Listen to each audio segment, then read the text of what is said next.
আল্লাহ তুমি সহায় হও। এমন বিপদ যেন আর কারণ না আসে। সবাইকে হেফাজত করো আল্লাহ।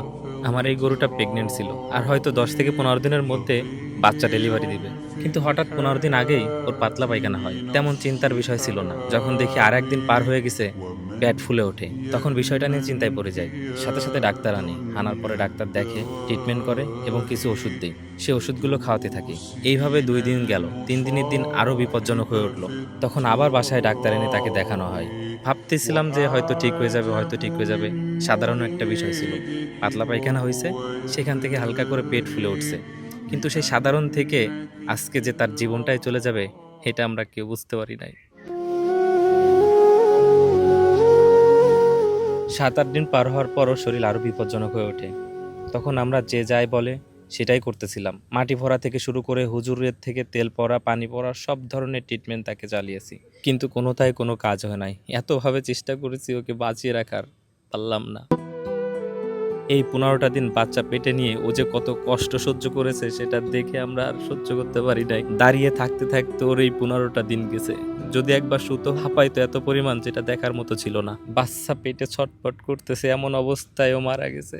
এটা দেখার মতো ছিল না। আল্লাহ তুমি এমন পরিস্থিতি অন্য কাউকে দিও না।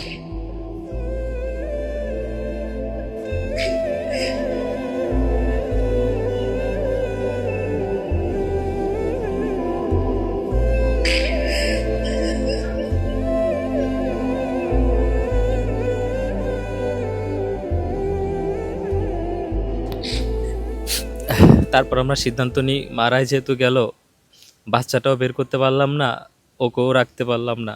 দেখি ওর পেটে কি এমন হইছে যার জন্য এত চেষ্টা করার পরও আল্লাহ ফিরাই দিয়ে গেল না। এজন্য ডিসিশন নিয়ে ওর পেট কাটবো, কাটার পরে আমরা বাচ্চাটাকে একবার দেখবো, এরপর দেখি ওর পেটে কোনো কিছু আছে কিনা, এজন্য ওর পেট কাটা হয়। কিন্তু দুঃখের বিষয় হলো পেট কাটার পরও পেটের মধ্যে কোনো ধরনের কোনো খারাপ কিছু দেখতে পেলাম না।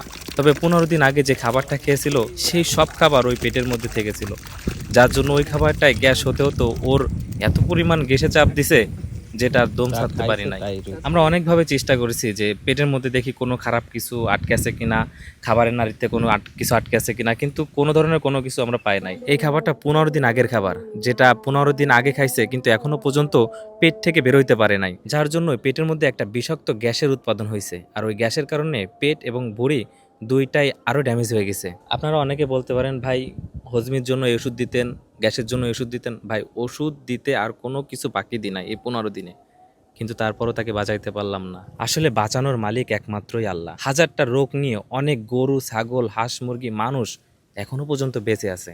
আর সামান্যতম রোগ নিয়ে মানুষ, গরু, ছাগল যাই বলেন মৃত্যুবরণ করে। এরপর আমরা বাছুরটিকে দেখার জন্য বাছুরটি বের করার চেষ্টা করলাম। বাছুরকে দেখলাম, তারপরে আর কি বুকের উপর পাথর চাপা দিয়ে তাদের দুইজনকেই পানিতে ভাসিয়ে দিলাম।